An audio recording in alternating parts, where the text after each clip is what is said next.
Hello guys, welcome to my channel. और ये मेरी ब्लिंकिट के ऊपर तीसरी वीडियो है। पहले की दो वीडियोस मेरे चैनल पे अवेलेबल है, आप जाकर चेक कर सकते हैं।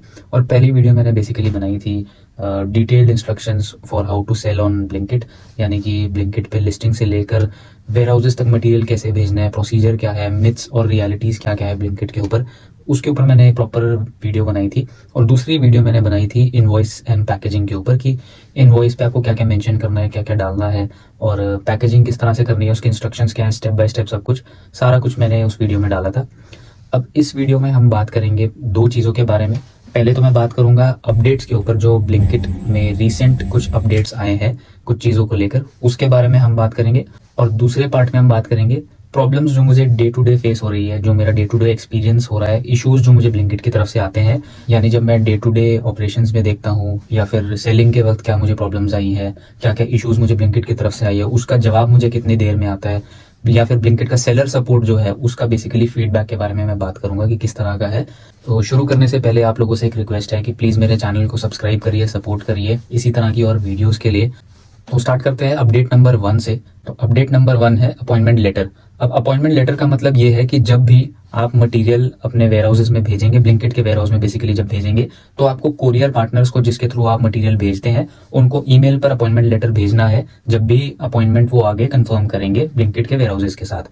तो जब भी वो मटेरियल आपका ब्लिंकिट के वेयर हाउसेज तक लेकर जाएंगे, जो ब्लिंकिट का पीओसी होगा, पॉइंट ऑफ कॉन्टैक्ट होगा, या जो मैनेजर होगा, या जो बंदा रिसीव वहां करेगा मटेरियल, उसको अपॉइंटमेंट लेटर भी बाकी डॉक्यूमेंट्स के साथ साथ दिखाना है।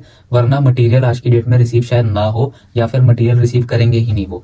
तो प्रॉब्लम उस टाइम पर आ सकती है अगर आपका कोरियर पार्टनर ब्लिंकिट के वेयर हाउस पर ये अपॉइंटमेंट लेटर नहीं दिखाएगा, तो फिर ऐसा हो सकता है कि वो एक्सेप्ट ना करे आपकी पूरी कंसाइनमेंट को। और अगर कोई बिजी वेयर हाउस होगा, वहां पर अगर किसी ने मटेरियल लेने से मना कर दिया, तो फिर आपको रीशेड्यूल करने में या री अपॉइंटमेंट लेने में काफी टाइम लग सकता है, यानी कि बहुत आगे की डेट मिल सकती है। अगर कोई बिजी वेयर हाउस में ऐसा कुछ हुआ तो फिर आप लेके चलिए कि और आगे हफ्ते तक बात चली जाएगी, तो इसमें आप ही का नुकसान होगा। तो अपॉइंटमेंट लेटर कुछ इस तरह से दिखता है।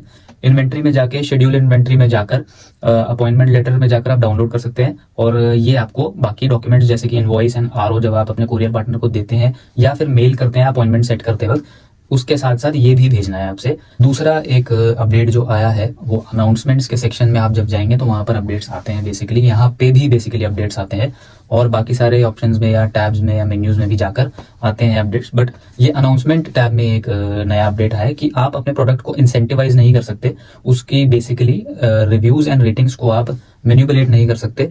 आप समझ गए होंगे इससे कि आप अपने कस्टमर को अपने प्रोडक्ट के अंदर कोई किसी तरीके की चिट या फिर कोई कूपन डाल के आप उसको मैनिपुलेट नहीं कर सकते कि हाँ जी आप रिव्यू डाल दीजिए, हम आपको ये फ्री गिफ्ट दे देंगे इस तरह से करके, या फिर आप 5 स्टार डाल दीजिए तो आपको हम कुछ इंसेंटिव देंगे, कोई कूपन देंगे इस तरह से। तो आप इस तरह से नहीं कर सकते। ये प्रैक्टिस बेसिकली ब्लिंकिट की तरफ से बैंड है। ये अभी रिसेंटली थोड़े दिन पहले ही अपडेट आया है ब्लिंकिट की तरफ से। तीसरा अपडेट जो है वो काफी इंपॉर्टेंट अपडेट है। फॉर एग्जाम्पल, आपने एक प्रोडक्ट लिस्ट करा, उसके बाद आप एक क्लस्टर चूज करते हैं बेसिकली, कि आप मान लीजिए आप कहते हैं कि मैं अपने प्रोडक्ट के लिए पहला क्लस्टर हैदराबाद चूज करना चाहता हूँ, या मुंबई चूज करना चाहता हूँ, या दिल्ली चूज करना चाहता हूँ। तो उसमें जब आप क्लस्टर चूज करेंगे, सिलेक्ट करेंगे, क्लस्टर सिलेक्ट करने के बाद आपके पास 5 दिन का एक टाइम पीरियड होगा। उस 5 दिन के अंदर, उन 5 दिनों के अंदर आपको आरओ जनरेट करना ही करना है उस प्रोडक्ट के कंसाइनमेंट के लिए।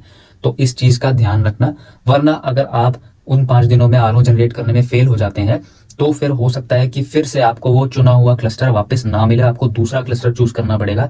अब आपको देखना पड़ेगा कि आपके प्रोडक्ट के हिसाब से क्या मार्केट है, कहाँ पे कितनी ज्यादा है, सर्च वॉल्यूम कितना है, कन्वर्जन रेट कितना है, आप उस हिसाब से ही बेसिकली क्लस्टर सिलेक्ट करते हैं।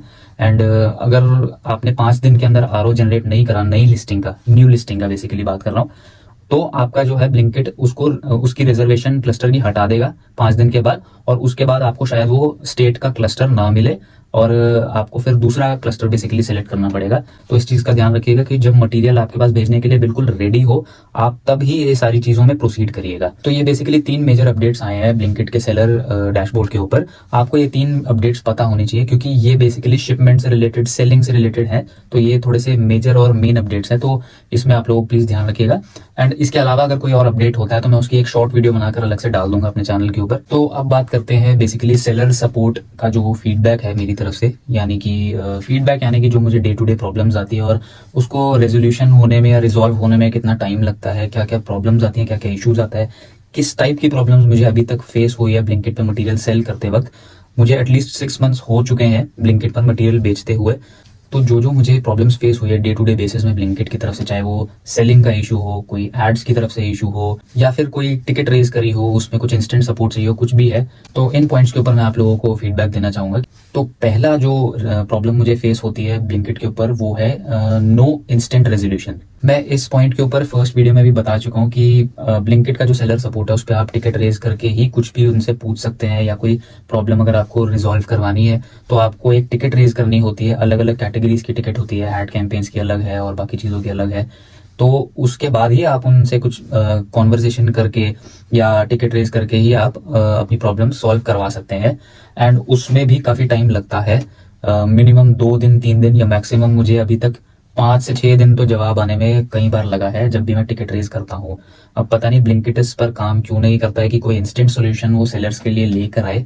मैं कंपेयर नहीं कर रहा, लेकिन मैं 6 साल से अमेजोन के ऊपर भी मटेरियल सेल कर रहा हूँ, एफबीए के ऊपर मटेरियल बेचता हूँ बेसिकली मैं। तो अमेजोन में कोई भी अगर प्रॉब्लम या इशू आता है तो वहाँ पे कॉल सपोर्ट का ऑप्शन आता है, कॉल मी नाउ का ऑप्शन आता है। तो सेलर बेसिकली अमेजोन के कस्टमर केयर एग्जीक्यूटिव से, जो सेलर्स के लिए अवेलेबल होते हैं सपोर्ट के लिए, उनसे वो डायरेक्ट कॉल पर बात कर सकता है, अपना इशू बता सकता है कि उन्हें क्या प्रॉब्लम फेस होती है। तो कुछ ना कुछ कहीं ना कहीं से वो कुछ बता तो देता ही है, कि वो ये भी चलो बता देते हैं कि ये हो सकता है या नहीं भी हो सकता है, तो फिर आदमी को एक क्लोजर मिल जाता है। तो सेलर अपने दूसरे तरीके देख सकता है, कोई और रास्ता ढूंढ सकता है, कुछ कर सकता है। तो इस तरह से मैं चाहता हूँ कि ब्लिंकिट बेसिकली, अब मुझे पता नहीं है कि इस तरह से ब्लिंकिट का कोई प्लान है आगे या नहीं है, कि हो सकता है वो ये चीज़ इंट्रोड्यूस करने वाले हो फ्यूचर में, कि वो कॉल सपोर्ट का ऑप्शन भी सेलर्स के लिए शुरू कर दें। बट अगर कर दें तो ज़्यादा बेटर रहेगा, क्योंकि एक इंस्टेंट सोल्यूशन कई बार लेना बहुत ज़रूरी होता है सेलर्स के लिए, वरना सेलर्स को काफ़ी नुकसान होता है। अब मान लीजिए कि अगर आपको कोई टिकट रेज करने की, मेरा मटीरियल अभी तक इनवर्ड नहीं हुआ, इनबाउंड नहीं हुआ मेरा उसके अंदर बेसिकली, और मटीरियल डिलीवर हुए 6-7 दिन हो चुके हैं कम से कम, जो कि प्रॉब्लम मुझे कई बार फेस हुई है, और उस टिकट का जवाब आते आते ही जो है 4 से 5 दिन कई बार मैक्सिमम लग जाते हैं। तो ये मुझे लगता है कि थोड़ा सा ब्लिंकिट को इस चीज़ के ऊपर काम करना चाहिए, कि एटलीस्ट जो रेजोल्यूशंस हैं सेलर्स के प्रॉब्लम्स के, उन पर एक इंस्टेंट एक्शन होना चाहिए, या एक कॉल मी नाउ ऑप्शन जरूर होना चाहिए, जहाँ पे एक सेलर किसी से सवाल जवाब कर सके, पूछ सके कि क्या, हाँ, कहाँ दिक्कत है, क्या इशू है, या कोई रेजोल्यूशन, इंस्टेंट रेजोल्यूशन का बेसिकली एक सिस्टम होना चाहिए। दूसरा पॉइंट है अकाउंटेबिलिटी एंड आंसरेबिलिटी। यानी कि मेरे साथ कुछ एक चीज़ हुई है कि 1 दिसंबर को, बेसिकली 30 नवंबर को हुआ था ये। तो 30 नवंबर को मेरे एड रिचार्ज जो वॉलेट होता है बेसिकली, जिसमें आप बार बार रिचार्ज करते हैं एड्स के लिए, एड स्पेंड के लिए, उसमें मेरे कुछ बैलेंस पड़े थे, 8300 रुपीज समथिंग पड़े थे। अब 29 या 30 नवंबर को ऐसा हुआ कि ब्लिंकिट ने अपने आप खुद ब खुद ही वो 8300 डिडक्ट कर लिए, और रीजन उस पर एक लाइन लिखी है रिवर्सल करके, बस इतना ही लिखा है, और वो 8300 रातों रात गायब हो गए। मैं प्रूफ के लिए एक स्क्रीनशॉट लगा रहा हूँ कि ये रीजन था और ये डिडक्शन का स्क्रीनशॉट है।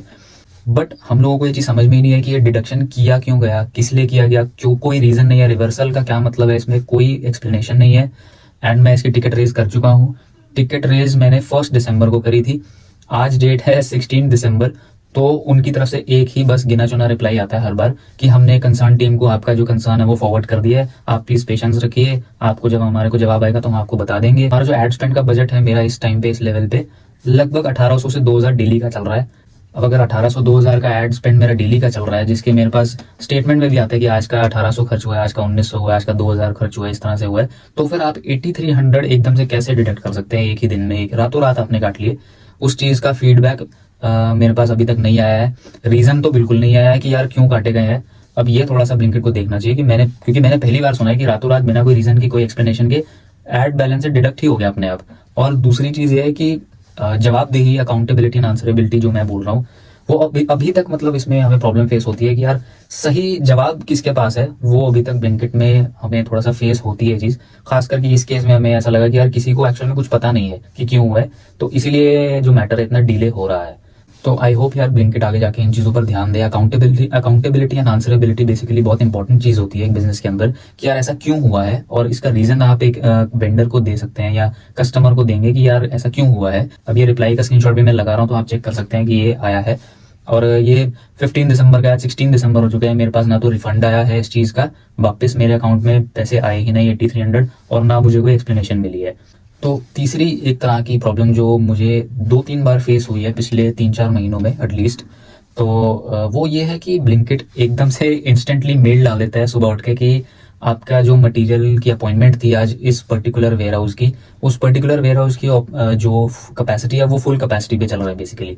तो हम मटेरियल अभी रिसीव नहीं कर सकते, और इस तरह से एक मेल आएगी आपको, एंड वो ऑटोमेटिकली आपकी जो कंसाइनमेंट की जो अपॉइंटमेंट है वो आगे की फर्दर डेट पे अपने आप ही सेट कर देता है ब्लिंकिट। तो इसमें प्रॉब्लम क्या फेस होती है कि जब मैं ब्लू डार्ट से अपना मटेरियल भेजता हूँ, मैं पर्सनली ब्लू डार्ट से मटेरियल भेजता हूँ ब्लिंकिट पे, तो जब मैं ब्लू डार्ट पे मटेरियल भेजता हूँ तो वो मटेरियल इन ट्रांजिट होता है कई बार, और इन ट्रांजिट कई बार अगर शिपमेंट बड़ी है, जैसे कि 10 या 12 कार्टन है बड़े बड़े, अगर ट्रांजिट में है तो मुझे प्रॉब्लम हो जाती है एकदम से, और ये मेल एकदम इंस्टेंट आती है बेसिकली, तो एकदम से हम लोग पैनिक हो जाते हैं कि इस सिचुएशन को संभालना है। अब ये होता है कि ब्लू डार्ट वाले आपने, मैं ईमेल का स्क्रीनशॉट डाल रहा हूँ, इसके नीचे एक लाइन लिखी है कि 7 डेज से ऊपर डैमरेज चार्जेस आपके मटेरियल पर लगेगा जो आपको पे करना है, सीधी सी बात है। अब अगर ब्लिंकिट मुझे 10 दिन की बाद रीशेड्यूल करता है अपॉइंटमेंट ऑटोमेटिकली, सिर्फ इसलिए क्योंकि ब्लिंकिट के वेयर हाउस में कैपेसिटी नहीं थी या फुल कैपेसिटी पे चल रहा था, और ये चीज़ पहले से ब्लिंकिट को नहीं पता थी, या पता नहीं क्या हुआ एकदम से, तो मुझे अपने मटेरियल का जो ब्लू डार्ट के हब में पड़ा हुआ है 10 दिन से ऊपर या 7 दिन से ऊपर या कुछ एक पर्टिकुलर टाइम से ऊपर, तो उस पर मेरे को डैमरेज चार्जेस पे करने पड़ते हैं। तो यहाँ पे थोड़ा सा सेलर्स को कई बार नुकसान हो सकता है, एंड मुझे ये चीज़ 2 बार फेस हुई है, एंड मुझे लगता है कि इस पे ब्लिंकिट को थोड़ा सा देखना चाहिए कि यार आपको पता होना चाहिए कि आपके वेयर हाउस की कैपेसिटी कितनी है, कितना मटेरियल रिसीव करने में आपका मटेरियल कितनी कैपेसिटी पे फुल होगा। तो मुझे लगता है कि यार ये सब चीज़ों को आई थिंक ब्लिंकिट को एक फीडबैक की तरह लेना चाहिए और थोड़ा सीरियसली लेना चाहिए, क्योंकि सेलर एक बहुत इंपॉर्टेंट पार्ट है किसी भी ऑनलाइन प्लेटफॉर्म के लिए। तो आई होप इस पे भी ब्लिंकिट आगे आने वाले टाइम में काम करेगी। मैं बेसिकली वो चीज़ें बता रहा हूँ जो मुझे day to day problems face होती हैं, इशूज़ फेस होते हैं ब्लिंकिट की तरफ से। ये वो प्रॉब्लम्स हैं जो मैं बैठे बिठाए फेस कर रहा हूँ, मेरी कोई गलती नहीं है इसमें, ये सब जो होता है ये ब्लिंकिट की तरफ से ही एक्शन होता है, तो उसमें हम लोग फंस जाते हैं कई बार। तो अगर ये वीडियो, अभी तो मेरा चैनल बहुत छोटा है, इतने व्यूज़ नहीं है, अगर ये वीडियो ब्लिंकिट तक पहुँचती है किसी ना किसी तरीके से, तो मैं ये उनसे रिक्वेस्ट करूंगा कि आप इन फीडबैक्स के ऊपर काम करिए और इनको एक फीडबैक के तौर पर ही लीजिए। ये कोई क्रिटिसिज्म नहीं है, क्रिटिसिज्म वीडियो नहीं है ब्लिंकिट के लिए, ये बेसिकली एक सेलर का फीडबैक है जो वो डे टू डे ऑपरेशन में फेस करता है। अब सही बिजनेस और सही बिजनेसमैन वही है जो अपने वेंडर्स और कस्टमर्स का फीडबैक ले और उन पर काम करे और उनको और सही बनाए। अब आखिरी में मैं एक और फीडबैक देना चाहता हूँ। मुझे जो फेस हुआ था, एक इशू हुआ था, मेरा कुछ बैंगलोर में कोई एक प्रोडक्ट था, नया प्रोडक्ट था बेसिकली, लेवल 1 के ऊपर था वो। तो लेवल 1 का प्रोडक्ट था, तो मेरे लिए बहुत इंपॉर्टेंट था कि वो उसकी सेल्स मुझे धीरे धीरे करके ग्रेजुअली आए, और हमने बहुत मेहनत भी करी थी उसके लिए। ब्लिंकिट ने अपने आप ही जो है उसका सेलिंग प्राइस जो है चेंज कर दिया। चेंज भी क्या करा उन्होंने, सेलिंग प्राइस काफ़ी पिन कोड्स पर इंक्रीज कर दिया, और वो क्यों हुआ पता नहीं, कोई टेक्निकल ग्लिच था या क्योंकि प्राइस आप मैनुअली सेट कर सकते हो अपने सेलर डैशबोर्ड से। तो मेरा आरओ मॉडल है बेसिकली, तो मैं सेलर डैशबोर्ड पे जाकर अपने प्राइस को अपने हिसाब से सेट कर सकता हूँ। मेरे से पूछे बिना कोई मेरा प्राइस सेट नहीं कर सकता। बेसिकली सिस्टम ये है, मैंने स्क्रीनशॉट भी लगाया है कि इससे रिलेटेड हमने टिकट भी रेज करी थी। अब हुआ ये था कि ये कम से कम 1 हफ्ते तक ये कारवां चला कि मेरा प्राइस जो है प्रोडक्ट का मेरे एक्चुअल सेलिंग प्राइस से थोड़ा 300-400 रुपये ऊपर था कम से कम। तो हुआ ये कि मेरी जो सारी सेल्स थी वो मेरे कॉम्पिटिटर को चली गई। अब ये क्यों हुआ, कैसे हुआ, टेक्निकल ग्लिच था, कोई एरर था, कैसे हुआ, कोई एक्सप्लेनेशन नहीं है, कोई जानकारी नहीं है। आफ्टर 1 वीक हमने चेक करा, शायद हमने वो टिकट रेज करी थी उसकी वजह से उन्होंने इस पे एक्शन लिया या क्या हुआ।